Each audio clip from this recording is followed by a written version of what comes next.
যার কাছে আইফোন আছে, বাইক আছে, অ্যান্ড আমি মাত্র 200 টাকা তেল ভরতেছি। ঠিক আছে ভাই, হয়তো দেখে মনে হতে পারে যে আমি অনেক বড় লোক, কিন্তু এটা আমার মনের জায়গা থেকে আমি অনেক বড় লোক, কারণ আমার শখ পূরণ করেছি। কিন্তু আমি আসলে টাকার কাছে বারবার হেরে যাচ্ছি বা হেরে যাই। হয়তো আমি অনেক কষ্ট করে সব কিছু করেছি, কিন্তু আসলে নগদ টাকা পকেটে না থাকলে কোনোই মূল্য নেই।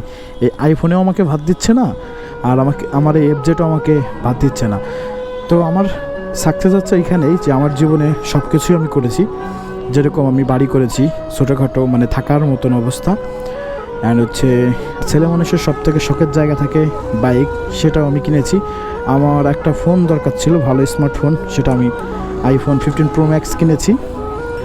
অ্যান্ড হচ্ছে আমার একটা ছেলে সন্তানও আছে। সব মিলিয়ে আমি আলহামদুলিল্লাহ অনেক ভালো আছি, অনেক ভালো আছি।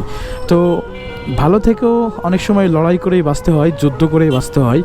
সব মিলে আপনাদের কাছে বলার উদ্দেশ্য একটাই, যখন আমার টাকা থাকে না বা আমি বলি আমার কাছে টাকা নেই, যেটা আমার কাছের লোকও বিশ্বাস করতে চায় না, ভেবে নেয় যে আমি আসলে অনেক টাকার মালিক, অনেক টাকা আমার কাছে থাকে।